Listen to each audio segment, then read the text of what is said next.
Kinger, what the hell were you thinking the moment you looked up into Chara's eyes and decided to take him on?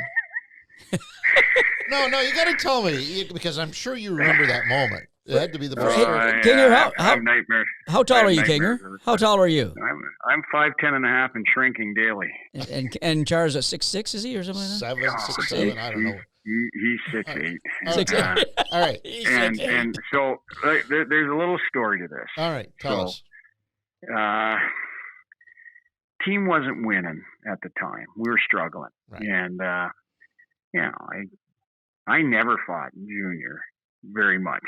Not to say junior, like I came out of Gravenhurst Junior C as a 16-year-old, and I broke all records for scoring. So somewhere between Gravenhurst and Peterborough, I lost my hands. Maybe around I don't know, maybe around Lindsay or something. So I started to fight in junior because I wanted to play. And Dick Todd was the coach, and he liked his tough teams, and so I got drafted as a physical player, but I'd still get 20 goals a year in junior.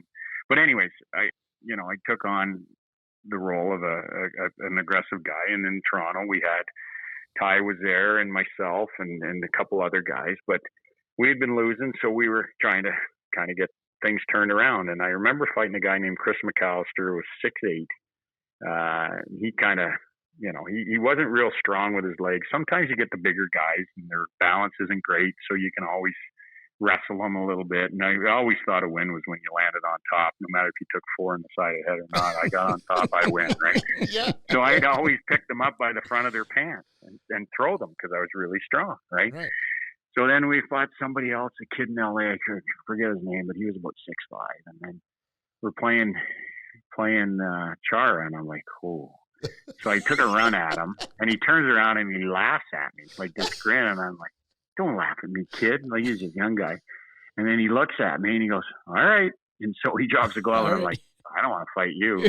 And he just started pounding me on top of the head like he was hitting a nail into a board. Oh, my God. Every time he hit me, I was going, I was 5'10" and a half, 5'9", 5'8". And so I tried to pick him up, and I couldn't pick him up because he's about 300 pounds pure muscle. Right. And I just like, this is wrong. So we just said, okay. And we were talking in the penalty box, and I said, I'm sorry.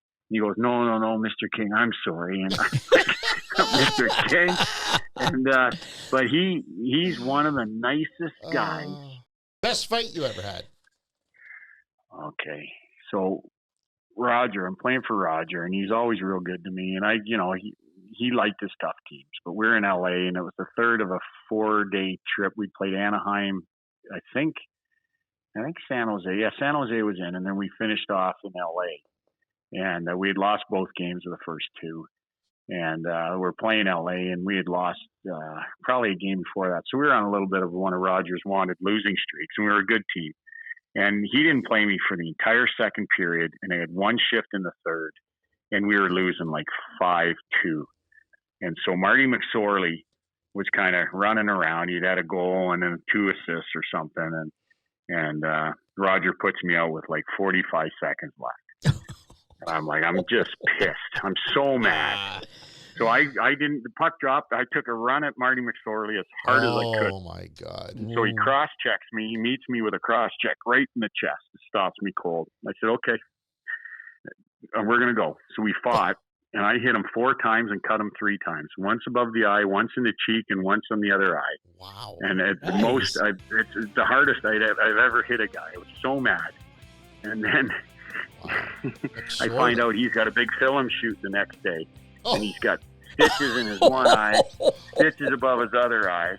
And I just, and the dumb thing here was, you win a fight like that, and there's only 45 seconds left, so you're not going to the penalty box. You go in the room, and I skated right by our bench, and I just stared at Roger, right?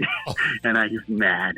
And I'm like, what an asshole, because this guy's been so good to me. But I was so mad, and Marty got the blunt of it. So, Marty McSorley. Wow, that's a good win right there. Yeah. Oh no. And then I just kind of stayed away from him for the remainder of my career. No kidding. Yeah. He was the real deal, no doubt. Yeah. We played alumni games and stuff since, but he sees that fight a little differently than I remember. But I've got the video evidence. Come on now.